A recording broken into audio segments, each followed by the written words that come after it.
नमस्कार, मैं अजय डिम्पा शर्मा। आज बात करेंगे बीपीएल और आईआरडीपी के फर्जीवाड़े में। मेरे साथ स्टूडियो में मौजूद हैं देवेंद्र गुप्ता जी, पत्रकार हैं, सुंदरनगर में ब्यूरो चीफ हैं। आज हमारे निमंत्रण पर मंडी में आए हुए हैं। पहले मैं गुप्ता जी आपका हार्दिक हार्दिक अभिनंदन करता हूं आज तक किसी के स्टूडियो में आने के लिए। नमस्कार गुप्ता जी, मामला बड़ा सुर्खियों में छाया हुआ है। हिमाचल प्रदेश की राजनीति में भी गर्माहट आ चुकी हुई है। बीपीएल और आईआरडीपी के फर्जीवाड़ा सामने है। मुद्दा बहुत गर्म है। मुख्यमंत्री ने साफ कहा है, अगर फर्जीवाड़ा हुआ है तो एफआईआर दर्ज होगी। क्या लगता है, गरीब लोगों को फायदा मिल रहा है या धंधा सेठों को लाभ मिल रहा है? क्या कहना चाहेंगे? पहले तो मैं आज तक केसरी के जितने भी व्यूअर्स हैं और प्रबंधक हैं उनको हार्दिक बधाई देता हूं कि उन्होंने मुझे अपने स्टूडियो में बुलाकर जो है इस गंभीर विषय पर चर्चा करने के लिए बुलाया है। मैं पिछले 5-6 सालों में इस विषय को बहुत उच्च स्तर पर जो है उठा चुका हूं। बिल्कुल, लेकिन वही बात आखिर में आती है कि ढाल के 3 पात।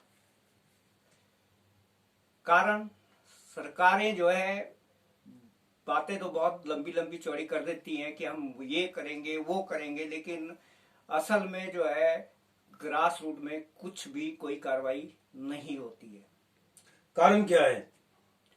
कारण पंचायतों में ये एक तरह का ट्रेंड बन चुका है कि बीपीएल और आईपीएल जो बीपीएल और आईआरडीपी इसके चयन के आधार पर कुछ लोगों का एक समूह वोटर के तौर पर संरक्षित करने के लिए जो है पंचायतों के जनप्रतिनिधि ऐसा करते हैं।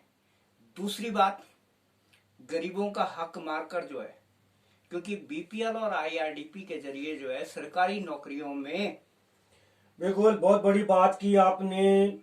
बीपीएल और आईआरडीपी इसको एक अपना आड़ बनाकर अपने बच्चों का भविष्य संवारने के लिए कुछ लोग इस काम को अंजाम देते हैं। ये कहना चाहेंगे आप? बिल्कुल। और क्या कहना चाहेंगे? और मैं ये भी कहना चाहूंगा कि सरकार को इसकी गहराई तक पूरी जानकारी है। सोशल मीडिया में भी जो है कई ऐसे ऐसे घर दिखाए गए जो कि 4-4 मंजिल के घर थे, लेकिन उनके घर के बाहर लिखा हुआ बीपीएल। बिल्कुल, हाँ, बहुत से मामले सामने अब आप आए। इस बात से अंदाजा लगा सकते हैं कि जिसका 4 मंजिल का मकान होगा वो कैसे बीपीएल में होगा। बिल्कुल, कहीं ना कहीं जो है बीपीएल आईआरडीपी जो है इसका कुछ लोग जिनकी चलती है वो इसका लाभ उठा रहे हैं। जो गरीब लोग हैं वो आज भी झुग्गी झोंपड़ियों में रहने के लिए मजबूर हैं।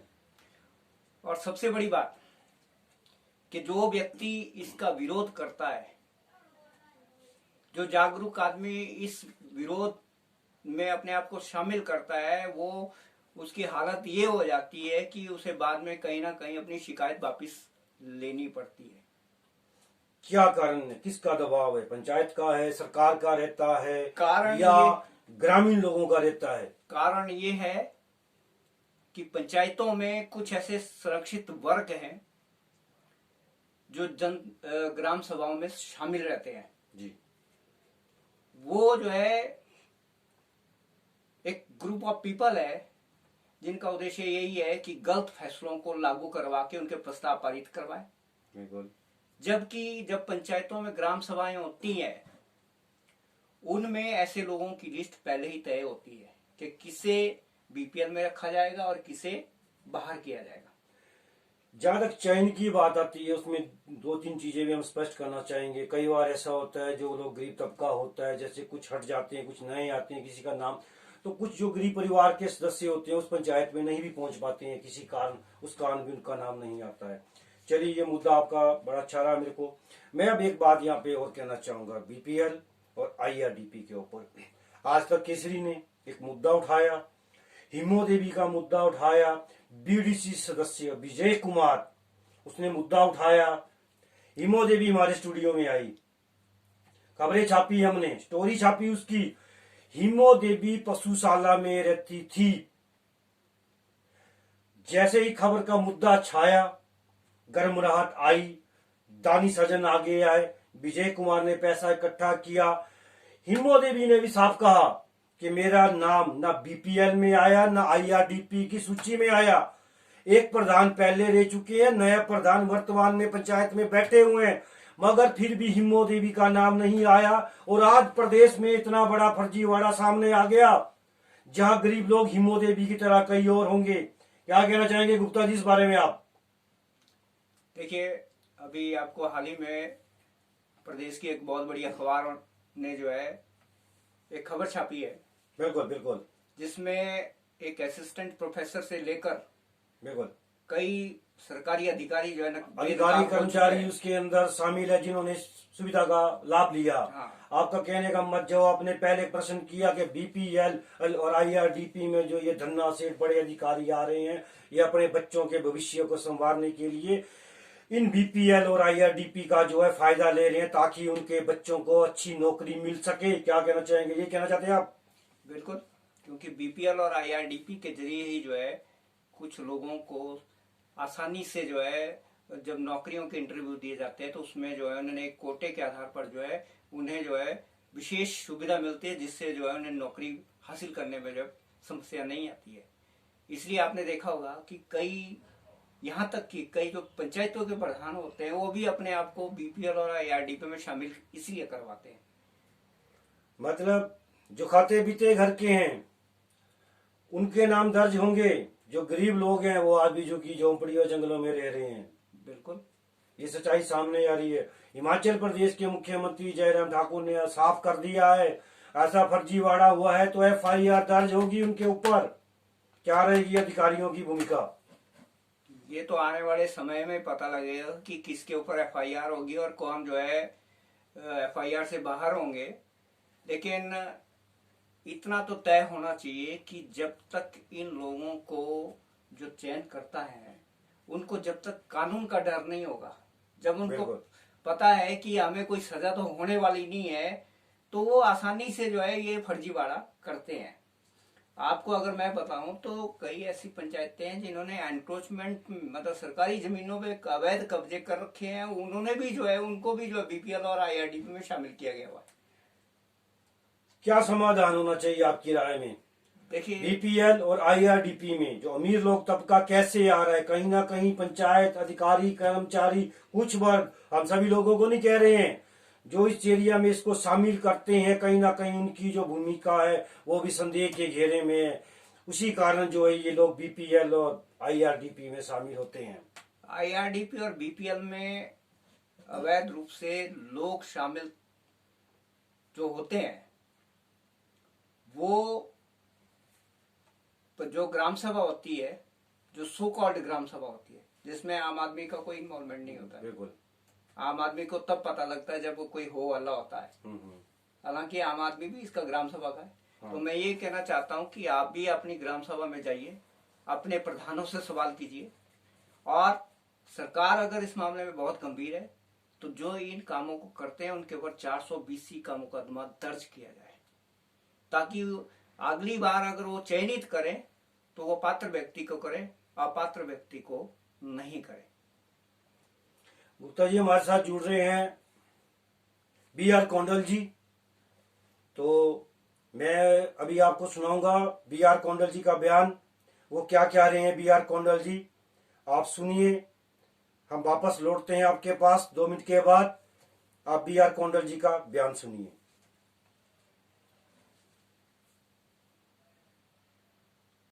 कोई भी सरकार है, चाहे वर्तमान है चाहे पीछे की सरकार है, कोई इसके ऊपर गंभीरता से विचार नहीं कर सकती, क्योंकि अभी तो हाल में पंचायत इलेक्शन आने वाले हैं। अगर सरकार इसके ऊपर कार्रवाई करती है तो सरकार को नुकसान होगा। तो किसी भी सरकार की ये नीयत साफ नहीं रहती है। हमने एक बार पिछली गवर्नमेंट के दौरान एक पत्र मैंने मुख्यमंत्री महोदय को भेजा था कि जितने भी इनकम टैक्स पेई है उनको डिपो के राशन से बाहर किया जाए, लेकिन सरकार की हिम्मत नहीं है।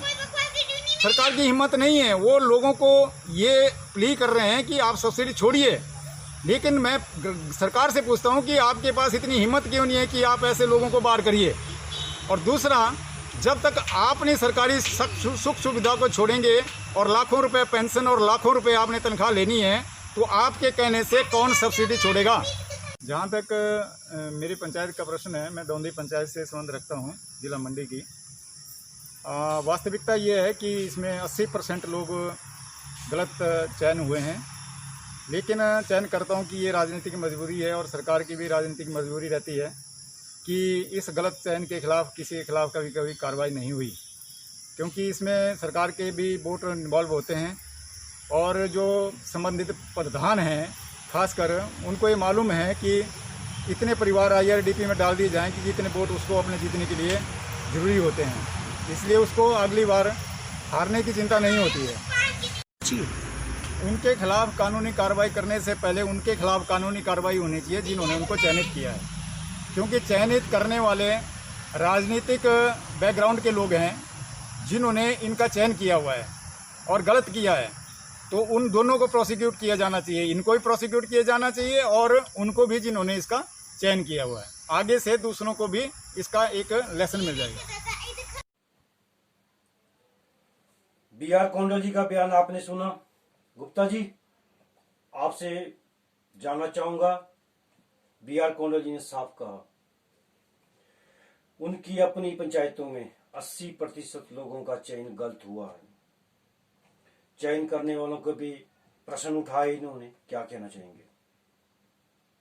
देखिए, जो हमने बातचीत अभी की वही बात उन्होंने कही। बिल्कुल। लेकिन एक पूर्व प्रशासनिक अधिकारी, बिल्कुल, बहुत बड़ा ओहदा होता है, क्योंकि वो ADM रिटायर्ड है, उनको पता है कि पंचायतों की स्थिति क्या है। बिल्कुल। तो उन्होंने तो अपने कार्यकाल के बाद भी कोशिश की। उन्होंने पूर्व मुख्यमंत्री को ये पत्र लिखकर कहा कि इन जो ये सरकारी तौर पे जो BPL और IRDP में आए हैं इन्हें बाहर किया जाए। ठीक है। और सबसे बड़ी बात कि सरकार अभी कह रही है कि डिपो के राशन उनको नहीं मिलेगा जो इनकम टैक्स में आते हैं। तो सरकार को किसी के आगे सब्सिडी हटाने की बात के लिए अपील करने की कोई जरूरत नहीं है। सरकार के पास ऑलरेडी डाटा है कि कौन व्यक्ति जो है कितना टैक्स दे रहा है। बिल्कुल। जब आपको पता है कि कोई व्यक्ति 2 लाख रुपए 3 लाख रुपए टैक्स साल का दे रहा है तो उसको आप हटा दीजिए। BR कोंडल जी ने एक बात और भी कही, मुद्दा सामने आया IRDP का, BPL का, पंचायतों का गठन भी आज फाइनल हो चुका, पंचायती चुनाव भी आ जाएंगे, क्या लगता है FI दर्ज होगी या मुद्दा गर्म रहेगा या ठंडे बस्ते में चला जाएगा, जैसे BR कोंडल जी ने सरकार के ऊपर आरोप लगाए? उन्होंने एक बात साफ कही, क्योंकि पंचायतों में बेशक राजनीतिक जो चुनाव चिन्ह होते हैं उनके ऊपर इलेक्शन नहीं लड़ा जाता है, लेकिन नहीं, राजनीतिक सिंबल की बात नहीं। इन्होंने ये कहा कि पंचायत चुनाव आएंगे तो इससे नुकसान होगा, तो इसलिए ये मुद्दा ठंडे बस्ते में जा सकता है। मैं आपको यही बात क्लियर करना चाहूंगा कि यहाँ पे समर्थन की राजनीति आती है। आपको पता है कि आज की डेट में अगर कोई किसी का विरोध करता है तो उसके पक्ष में कम लोग खड़े होते हैं। बिल्कुल। जिसका विरोध किया जाता है उसके पक्ष में ज्यादा लोग खड़े होते हैं। तो पंचायतों में BPL और BPL और IRDP का जो चलता रहेगा, ये तब तक नहीं होगा जब तक इसमें कोई कोर्ट इन्वॉल्व नहीं होती है। अगर यही मामला, अगर प्रदेश की सरकार अभी कह रही कि FIR होगी है, अगर यही मामला हाई कोर्ट में जाके अगर आया होता तो हाई कोर्ट अगर इसके ऊपर वर्डिक्ट देता कि इस पे FIR होनी थी तो अब तक सफाई हो जानी थी। चलिए, अदालत की बात अलग आई है, अभी तो मुद्दा सरकार के पास है। सरकार ने साफ कहा है, हिमाचल प्रदेश सरकार ने साफ कह दिया है कि अगर ऐसी स्थिति है तो FIR दर्ज होगी। बात अब मैं आपसे दोबारा वही रिपीट करना चाहूंगा, BR कोंडल जी ने ये कहा, जो आपने इनका लाइव देखा उसमें उन्होंने साफ ये कहा कि आने वाले समय में पंचायत के चुनाव होने वाले हैं, इसका असर रहेगा, ये जो मामला ये ठंडे बस्ते में भी जा सकता है। जहां तक बात जयराम सरकार की है, आपको पता ही है कि सुबह जो डिसीजन होता है और शाम को जो है वो बदल जाता है। तो अभी भी सरकार कोई रिस्क नहीं लेना चाहिए। ये आओ और ताओ की बात है कि बोल दिया गया है कि FIR होगी, लेकिन मैं स्वागत करूंगा अगर जयराम सरकार इस मामले में अगर 10 केस भी अगर करती है, 10 भी लोगों 10 कल्प्रिट्स को भी पकड़ती है, तो 90% अपने आप ही सुधर जाएंगे। नहीं, बिल्कुल। देखो, जयराम जी स्वयं किसान के बेटे हैं, गरीब घर से ताल्लुक रखते हैं, बहुत प्रयत्न किया उन्होंने, उनके माता पिताजी ने बहुत प्रयत्न किया हुआ है। तो कहीं ना कहीं सरकार ने अगर बोला है, मुख्यमंत्री का अहदा एक बहुत बड़ा अहदा होता है, सरकार ने कहा है FIR दर्ज होगी, तो इसके ऊपर आने वाले समय का हमें प्रतीक्षा करनी चाहिए। FIR दर्ज होती है नहीं होती है, सरकार ने बोला है FIR दर्ज होगी, तो मतलब FIR दर्ज होगी। अब बात यही आ गई, अंतिम पड़ाव पे हम बात कर रहे हैं। आप अपनी तरफ से BPL IRDP क्या संदेश देना चाहेंगे इसके बारे में जनता को, और जो लोग इन शामिल हो चुके हैं, चाहे वो बंद खिड़की के अंदर से गए और उनके कार्ड बन गए अपने बच्चों के भविष्य को संवारने के लिए, क्या संदेश देना चाहेंगे उन लोगों को आप? मैं इस बारे में 2 बातें कहूंगा कि आगे आने वाले चुनावों में जो पंचायत के चुनाव आ रहे हैं, उनमें ऐसे जनप्रतिनिधियों को चुना जाए जो सही मायनों में पंचायत के विकास को जानते हो। और पंचायत का विकास सिर्फ पक्के रास्ते या कूले या जो है 2-4 कुएं खोद के ही नहीं होता है। पंचायत का विकास वो होता है जहां पे जिसको व्यक्ति को सामाजिक न्याय, जिसमें IRDP और BPL आता है, वो अच्छे तरीके से चयनित हो और सही मायनों में। आपने हिमो देवी का केस उठाया था, बिल्कुल बिल्कुल, ठीक है। लोगों का अच्छा रिस्पॉन्स, आप लोगों के प्रयास से उसे 1.5-2 लाख रुपए का दान तो मिल गया, लेकिन शर्म की बात यह है कि अधिकारियों ने आज तक उसको प्रयास ही नहीं किया कि उसको नए सिरे से IRDP और BPL में डाला जाए। हाँ, उसमें कई चीजें सामने आई कि वो गई वृद्ध महिला है, 61 साल उम्र है, भाग रही है, नहीं हो पा रहा है। चलिए, हिमो देवी का मुद्दा अब अलग चीज हो चुकी हुई है। अब बात जो आज की हम कर रहे हैं वो बात है IRDP और BPL के ऊपर। लेकिन कंक्लूजन यही है कि आने वाले चुनावों में अगर जागरूक हो मतदाता, अगर आप अपने आप को कहते हैं, तो ऐसे लोगों को चुनिए जो आपके लिए 5 साल फायदे के सौदे रहे हैं। ये थे हमारे साथ पत्रकार देवेंद्र गुप्ता जी। इनका मत था, आपने सुना। सबसे हम आगाह करते हैं, BPL में, IRDP में आने वाले समय में मैं उन लोगों से भी करूंगा जो लोग गलत तरीके से आए हुए हैं, मैं उन लोगों से भी आग्रह करता हूं कि आप अगर एक खाते पीते घर से हैं तो एक गरीब आदमी के ऊपर भी गौर फरमाया जाए और अपने आसपास झांका जाए कि हमारे आसपास कितने ऐसे लोग हैं जिनके पास छत भी नसीब नहीं है, भोजन नसीब नहीं है। बहुत से मामले ऐसे हैं जो गरीब घरों से ताल्लुक रखते हैं, मगर जान पहचान ना हो पाने के कारण, राजनीति में उनकी जान पहचान ना हो पाने के कारण वो कहीं ना कहीं जो इन सुविधाओं से वंचित हो जाते हैं। मैं यही फिर एक बात कहना चाहूँगा, गुप्ता जी का मत आपने सुना। मुख्यमंत्री हिमाचल प्रदेश जयराम ठाकुर जी ने साफ कह दिया है FIR दर्ज होगी। FIR दर्ज होती है, स्वागत होगा। गरीब लोग जो हैं कहीं ना कहीं अपने को राहत महसूस करेंगे। और सभी लोगों से एक बार फिर पुनः आग्रह है कि आप लोगों के आसपास जितने भी ऐसे कोई गरीब परिवार हैं जिनके पास रहने के लिए घर नहीं है, खाने के लिए अनाज नहीं है, रहने के लिए बसेरा नहीं है, तो जो उस गांव के पंचायत के प्रधान प्रतिनिधि हैं वो उन लोगों को इन सरकारी सुविधाओं का लाभ अवश्य दें ताकि एक गरीब परिवार भूखा ना सोना पड़े। एक हिमो देवी ही नहीं, कई मामले ऐसे और भी होंगे जो ना मीडिया के पास है ना हमारे पास है। तो ये था आज का हमारा खास कार्यक्रम। मिलते हैं एक नए सफर में, एक नए अंदाज में फिर एक बार आपके साथ। नमस्कार।